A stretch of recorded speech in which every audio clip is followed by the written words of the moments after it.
Hello भाई, कैसे हो आप सब। तो मैं विशाल शिकारा आपके अपने यूट्यूब चैनल मैथ्स विद विशाल शिकारा पे स्वागत करता हूँ भाई। इसके अलावा मैं अनअकैडमी पे एक वेरीफाइड एजुकेटर हूँ। तो मैं आपको बताना चाह रहा हूँ कि 31 मार्च से हमारे काफ़ी सारे बैचेज जो शुरू हो रहे हैं। आखिरी पड़ाव करके एक बैच शुरू हो रहा है 31 मार्च, यानी कि कल इसकी शुरुआत होगी। इसके बाद कंप्लीट रिवीजन बैच आपका आ रहा है एसएससी सीजीएल 2020-21 के लिए। 31 मार्च को इसकी शुरुआत होगी। सीईटी ब्रह्मस्त्र बैच आपका आ रहा है 31 मार्च 2021 को इसकी शुरुआत होगी। फाउंडेशन बैच आपका एसएससी सीजीएल के लिए आ रहा है 2020-21 को। 20-21 के लिए इसकी शुरुआत आपकी 31 मार्च को होगी। फाउंडेशन बैच एसएससी सीपीयू के लिए आ रहा है, इसकी शुरुआत भी आपकी 31 मार्च को होगी। और इसके अलावा एसएससी मल्टीटास्किंग स्टाफ का एमटीएस के लिए बैच आ रहा है, इसकी शुरुआत आपकी 31 मार्च को होगी। टारगेट एसएससी जीडी कांस्टेबल आपका आ रहा है, इसकी शुरुआत आपकी 31 मार्च को होगी। और इसके अलावा हर संडे को 12 बजे से पहले पहले आपको इसमें इनरोल करना होता है। कॉम्बैट होता है आपका एसएससी कॉम्बैट, जिसमें जो बच्चे अच्छा स्कोर करते हैं, जैसे कि 1 से लेकर 500 तक उनकी रैंक आती है, तो उसको सब्सक्रिप्शन में कुछ हेल्प की जाती है। तो ये हर संडे को होता है, 12 बजे से पहले होता है। तो आप लोगों से रिक्वेस्ट है कि ज़्यादा से ज़्यादा इसको ज्वाइन करिए। लाइव टेस्ट होता है, लाइव रैंकिंग आपको इसमें दिखाई देती है। तो आप संडे को 12 बजे से पहले पहले इसमें इनरोल कर सकते हो। और इनरोल करने के लिए अगर आपको रेफरल कोड की ज़रूरत पड़ती है तो मेरे रेफरल कोड विशाल मैक्स को यूज़ करके आप इसको ज्वाइन कर सकते हो, ठीक है। इसके अलावा मैं आपको जैसे कि क्वेश्चन कराता हूँ, आप लोगों को पता ही है टाइम एंड डिस्टेंस के मैं आपको क्वेश्चन करा रहा हूँ, तो वो क्वेश्चन मैं अभी आपको करा देता हूँ, ठीक है। जैसे ये क्वेश्चन है, ये क्वेश्चन भी आपके पेपर में काफ़ी आता है। और इस क्वेश्चन को देखिए क्या है। इसने बोला है कि एक व्यक्ति 20 किलोमीटर प्रति घंटे की चाल से तथा दूसरा 18 किलोमीटर प्रति घंटा की चाल से एक साथ समान दिशा में, मतलब कि सेम डायरेक्शन में वो चलते हैं। दूसरा व्यक्ति प्रत्येक 1 घंटे पर अपनी स्पीड को आधा किलोमीटर प्रति घंटे से बढ़ाता है, तो कितने घंटों के बाद दूसरा आदमी पहले आदमी से जा मिलेगा, ये आपसे पूछा है। देखो भाई, ये आसान सा क्वेश्चन होता है। बेसिकली क्या बोला है, मान लो कि ए से लेकर बी तक की दूरी है आपकी, ये आपका ए है और ये आपका क्या है, बी है, ठीक है। सेम टाइम पे वो क्या करते हैं, ए से चलना शुरू करते हैं और बी तक वो पहुंचते हैं। जो पहला व्यक्ति है वो चलता है आपका 20 किलोमीटर पर आवर की स्पीड से, और उसकी स्पीड कंटिन्यू यही रहती है और वो सेम डायरेक्शन में चलते हैं, इसी डायरेक्शन में आपका ये चलता है। दूसरा जो आदमी है वो अपनी स्पीड को हर आधे घंटे बाद या 1 घंटे बाद, इसने बोला होगा 1 घंटे के बाद बढ़ा लेता है। इसका मतलब पहले घंटे वो 18 चलता है, अगले घंटे वो आपका 18.5 चलता है, फिर वो आपका 19 किलोमीटर चलता है, फिर आपका 19.5 चलता है, फिर आपका 20 चलता है। और इसी तरीके से दोनों क्या है, आपके सेम डायरेक्शन में चलते हैं। और कहीं पर मान लो कि बी पॉइंट पे वो जाकर आपस में मिलते हैं, ठीक है। सेम टाइम पे ए से चलना शुरू करते हैं, सेम टाइम पे बी पे जाके वो मिलते हैं।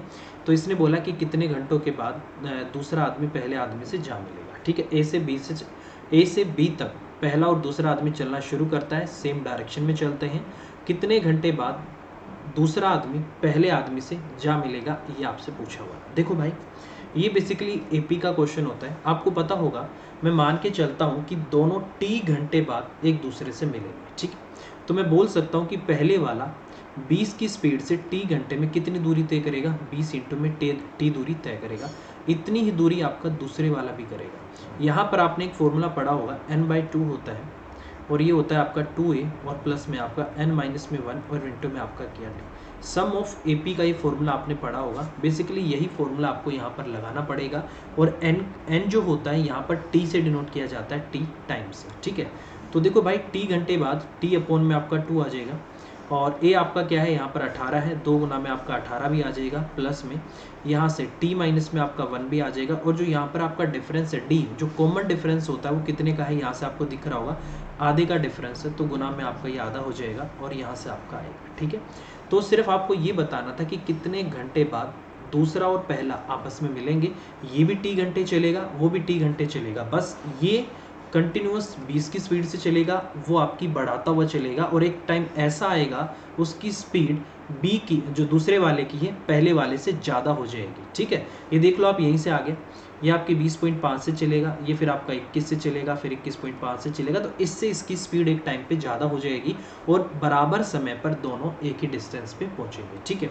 तो यहाँ से जब आप क्वेश्चन को सोल्व करते हो तो ये आपका 40 आ गया, बराबर में आपका 36 भी आ गया, और ये आपका 36, इसको माइनस कर देते हैं यहाँ से, और बराबर में आपका कितना आ गया, t-1 अपॉन में आपका 2 भी आ गया। ये आपका यहाँ से कितना आ गया, 4 आ गया, और 4 गुना में 2 आपका 8 आ गया, 8 बराबर में आपका t-1 आ गया, और t बराबर आपका आ गया 9। इसका मतलब क्या है कि 9 घंटे के बाद दूसरे वाला पहले वाले को b डिस्टेंस पे जाके मिलेगा। आप इसको ऐसे नहीं तो वैसे भी आप इसको नॉर्मली भी चेक कर सकते थे कि क्या इस क्वेश्चन का आंसर आएगा। फिलहाल इस क्वेश्चन का आंसर नो आएगा, और ये काफ़ी इंपॉर्टेंट क्वेश्चन है भाई आपका, ये पेपर में आता रहता है। और यहाँ पर आपको फॉर्मूला लगाना है सम ऑफ AP का, क्योंकि जो दूसरे वाला जो डिस्टेंस कवर हो रहा है वो आपके AP में डिस्टेंस कवर हो रहा है। ठीक है, चलो अगला क्वेश्चन ये है आपकी स्क्रीन पे, ये भी आपने देखा होगा, मोस्ट इंपॉर्टेंट क्वेश्चन होता है, ये भी काफ़ी आता रहता है पेपर में। ठीक है, देखो यार, इसने बोला कि एक खरगोश एक हिरन से 16 मीटर आगे। ठीक है, एक खरगोश एक हिरन से 16 मीटर आगे। ठीक है, मान लो कि ये आपका रैबिट है और ये आपकी हिरन है, जिसको आप क्या बोल सकते हो, डियर। ठीक है, ये आपका क्या है, डियर है, ये आपकी क्या है, डियर है। और इनके बीच में जो आपका डिस्टेंस है वो कितने का है, 16 मीटर का इनके बीच में डिस्टेंस है। ठीक है, चलो भाई हो गया। इसने बोला कि खरगोश 6 छलांग जितने समय में लगाता है उतने ही समय में हिरन 4 छलांग लगाता है। ठीक है, तो बेसिकली एक तरीके से ये आपको इनकी स्पीड दे रखी है। मान लो कि ये आपका डियर है और ये आपका क्या है, रैबिट। इसने बोला डियर जितनी, खरगोश आपकी जितनी 6 छलांग लगाता है जितने समय में, हिरन 4 छलांग लगाता है। हिरन एक छलांग में कितनी दूरी तय करता है, 5/2, जो कि आपका 2.5 है। और जो खरगोश है वो कितनी दूरी तय करता है, 1 दूरी तय करता है। ठीक है, तो यहाँ से देखो 2 दुनिया आपका कितना, 4 और 2 पंजे 10। इसका मतलब इनका जो आपका स्पीड का रेशो आ गया 10 और 6 का आ गया। आप इसको इस तरीके से भी कर सकते हो। ठीक है, ऐसे भी आप इसको सोच सकते हो। देखो, इसको करने के भी कई तरीके होते हैं। मैं नॉर्मली आपको एक यूनिटरी मेथड बताता हूँ। देखो, यहाँ से मुझे एक बात बताना, रैबिट चलता है 6 मीटर। ठीक है, ये डिस्टेंस इनका मीटर में आ गया लो, और मतलब एक तरीके से स्पीड आती है, स्पीड पर यूनिट आ जाती है। यहाँ पर मिनट भी नहीं दिया, घंटा भी नहीं दिया, आवर भी नहीं दिया। ठीक है, क्योंकि कहीं भी मिनट आवर का जिक्र इस क्वेश्चन में नहीं है। इसका मतलब ये 6 मीटर चलता है तो ये 10 मीटर चलता है। तो मैं क्या बोल सकता हूँ कि जो हिरन है वो 4 मीटर ज़्यादा चलती है खरगोश से। कितना मीटर, 4 मीटर। और 4 मीटर ज़्यादा कवर करने के लिए हिरन ने कितने जंप लगाए हैं, आपको दिख रहा होगा, 4 जंप दिख रहा है ना, 4 जंप। इसका मतलब मैं यहाँ से यूनिटरी मेथड लगा सकता हूँ कि 4 मीटर कवर करने के लिए, 4 मीटर एक्स्ट्रा कवर करने के लिए, 4 मीटर ज़्यादा चलने के लिए या कवर करने के लिए हिरन को कितनी छलांग लगानी पड़ रही है, 4। और इनके बीच में डिस्टेंस कितने का है, 16 का है। तो 16 का, ठीक है, 4 मीटर के लिए 4 छलांग। और अगर आपका जो डिस्टेंस है वो किसके बराबर है, 16 मीटर के बराबर है। इसका मतलब आपका कितना है, 16 का 4 गुना। अगर इसका 4 गुना है तो इस आपका इतना आ जाएगा। तो याद रखना, जंप भी आपकी इसकी 4 गुनी आएंगी, इंटू में 4। इसका मतलब आप कितनी जंप आपको लगानी पड़ेंगी, 16 छलांग आपको या हिरन को लगानी पड़ेंगी अगर वो अपना खरगोश को पकड़ना चाहता है तो। क्योंकि 4 छलांग में कितना डिस्टेंस कवर कर लेता है इनके बीच का, 4 मीटर। 16 कवर कराना है तो 16 कवर कराने के लिए उसको 16 छलांग लगानी पड़ेंगी, तब जाके वो हिरन को पकड़ पाएगा। ठीक है, तो इस तरीके से ये क्वेश्चन आपका होता है भाई। काफ़ी आसान क्वेश्चन होता है और आराम से आप इस क्वेश्चन को कर सकते हो। ठीक है, इसके अलावा एक तरीका और भी है, अगर आप चाहो तो उसको भी मैं आपको बता देता हूँ। ये तो आपको समझ में आ ही गया होगा। ठीक है, और यहाँ से मैं इसको अगर करता हूँ, इतने वाले को हटा दूँ। अच्छा, आपने देखा होगा कैट वगैरह में कुछ कंसेप्ट यूज़ होते हैं कि अगर आपका टाइम बराबर होता है तो जो डिस्टेंस का रेशो होता है वही स्पीड का रेशो होता है, जो आपका स्पीड का रेशो होता है वही इनके द्वारा कवर किए गए डिस्टेंस का रेशो हो जाता है। पता होगा आपको ये कंडीशन कब होती है, अगर आपका टाइम बराबर है दोनों का। ठीक है, तो ये कंडीशन आपकी लगती है। देखो भाई, सेम टाइम पे डियर ने कूदना शुरू किया है, सेम टाइम पे रैबिट ने कूदना पीछा करना शुरू किया है। तो क्या जो डियर और आपका रैबिट है, क्या वो इक्वल समय तक दौड़ेंगे? अगर वो इक्वल समय तक दौड़ेंगे तो इसका मतलब क्या है कि उनका टाइम बराबर है। तो जो उनकी स्पीड का रेशो आएगा वही उनके डिस्टेंस का रेशो भी आएगा। ठीक है, तो स्पीड का रेशो देखो, S1/S2 कितना आ गया आपका, 10 और 6 का आ गया। मतलब आपका 5 और 3 का रेशो आ गया इनकी, क्या है, स्पीड का। तो जो डिस्टेंस कवर करेंगे ये 5 और 3 ही कवर करेंगे। तो कितना डिस्टेंस कवर करेंगे, 5 और 3 ही कवर करेंगे। अपना जो डिस्टेंस का डिफरेंस आ रहा है 2 का आ रहा है। क्वेश्चन में 2 की वैल्यू बोला कि नहीं, 16 का डिफरेंस है। 2 की वैल्यू 16 तो 1 का आपका कितना, 8 है।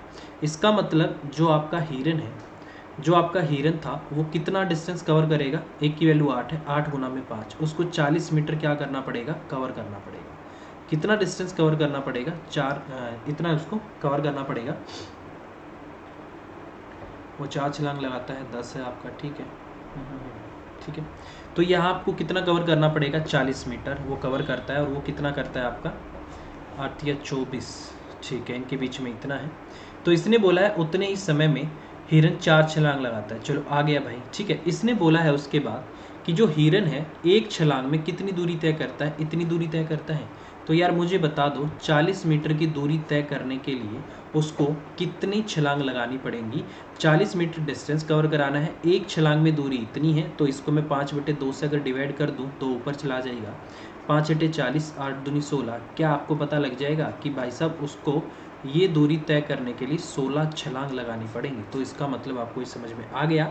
दूसरा तरीका, आप रेशियो से भी क्वेश्चन को कर सकते हो कि इसको कितनी छलांग लगानी पड़ेंगी। 16 छलांग इसको लगानी पड़ेंगी ताकि वो इसको पकड़ पाए। ठीक है, तो ये भी आपका काफ़ी अच्छा क्वेश्चन है। तो ऐसे ही मैं छोटी छोटी वीडियो बनाता रहूँगा, हर वीडियो में एक दो नया क्वेश्चन आपको देता रहूँगा।